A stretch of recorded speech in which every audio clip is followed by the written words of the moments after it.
മൂന്നാം എൻഡിഎ സർക്കാർ രൂപീകരണത്തിനായി രാഷ്ട്രപതിയെ കണ്ട് അവകാശവാദം ഉന്നയിച്ച് നരേന്ദ്രമോദി. പാർലമെന്റിൽ ചേർന്ന എൻഡിഎ കക്ഷികളുടെ യോഗം നരേന്ദ്രമോദിയെ നേതാവായി തെരഞ്ഞെടുത്തതിന് പിന്നാലെയാണ് മോദി രാഷ്ട്രപതി ഭവനിലെത്തിയത്. നിതീഷ് കുമാറും ചന്ദ്രബാബു നായിഡുവുമായി അടക്കമുള്ള നേതാക്കൾ മോദിക്ക് നിരുപാധിക പിന്തുണ പ്രഖ്യാപിച്ചു.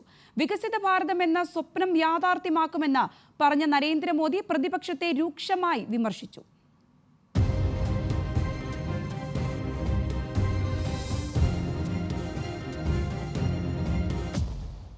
എതിരാളികളില്ലാതെ ഒരിക്കൽ കൂടി നരേന്ദ്രമോദി. പാർലമെന്റ് സെൻട്രൽ ഹാളിലേക്ക് മോദി എത്തുമ്പോൾ തന്നെ ജയ് വിളികളുമായി അംഗങ്ങൾ വരവേറ്റു. സഖ്യത്തിൽ വിള്ളൽ ഉണ്ടാകില്ലെന്ന സൂചനയുമായി നിതീഷിന്റെയും ചന്ദ്രബാബു നായിഡുവിന്റെയും കൈപിടിച്ച് മോദി വേദിയിലേക്ക്.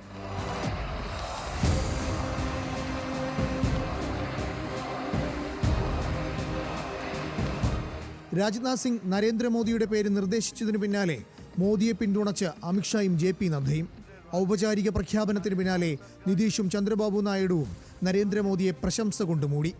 എൻഡിഎ കക്ഷികൾക്ക് നന്ദി പറഞ്ഞും എൻഡിഎയുടെ ശക്തി എടുത്തു പറഞ്ഞും മുന്നണിയിൽ വിള്ളൽ പ്രതീക്ഷിച്ച പ്രതിപക്ഷത്തെ രൂക്ഷമായി വിമർശിച്ചായിരുന്നു മോദിയുടെ പ്രസംഗം. बहुत कम लोग इन बातों की चर्चा करते हैं, शायद उनको सूट नहीं करता होगा,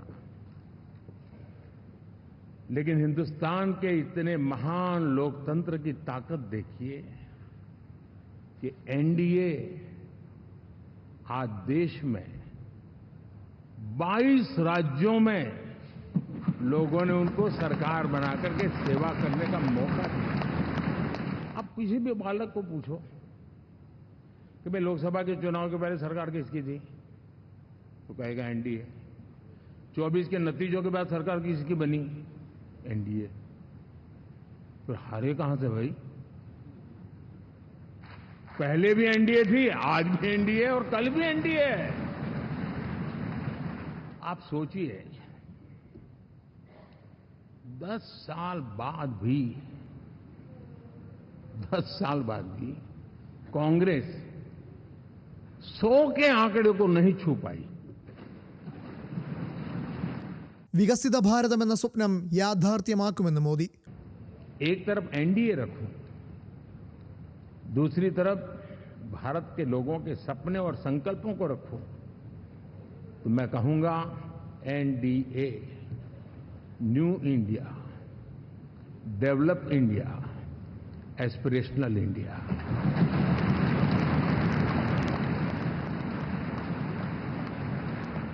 എൻഡിഎ തെരഞ്ഞെടുപ്പിൽ ഉജ്ജ്വല പ്രകടനമാണ് നടത്തിയതെന്ന് പറഞ്ഞ മോദി കേരളത്തിലെ സുരേഷ് ഗോപിയുടെ വിജയം ബലിദാനികൾക്ക് സമർപ്പിച്ചു. केरल हमारे सैकड़ों कार्यकर्ताओं के बलिदान हुए हैं और आज पहली बार संसद में केरल से हमारा प्रतिनिधि बन के आया. തമിഴ്നാട്ടിൽ വോട്ടുകളിൽ മുന്നേറ്റമുണ്ടായി. ആന്ധ്രയിലും തെലങ്കാനയിലും പാർട്ടിക്ക് മുന്നേറ്റമുണ്ടാക്കാനായി. എൻഡിഎ രാജ്യത്തെ ഏറ്റവും കെട്ടുറപ്പുള്ള സഖ്യമാണെന്നും മോദി പറഞ്ഞു. ഘടകകക്ഷികളെ വിശ്വാസത്തിലെടുത്ത് മുന്നോട്ടു പോകുമെന്ന സന്ദേശമാണ് പ്രധാനമന്ത്രിയുടെ വാക്കുകൾ നൽകുന്നത്. BJP നയങ്ങളിൽ പല വിയോജിപ്പും പ്രകടിപ്പിക്കുമ്പോഴും യോഗത്തിൽ പൂർണ്ണ പിന്തുണ നൽകിയ JDU TDP കക്ഷികൾ സർക്കാരിലെ സ്ഥാനങ്ങൾക്കായി കൂടുതൽ വിലപേശൽ നടത്തുമോ എന്നതാണ് ഇനി അറിയേണ്ടത്.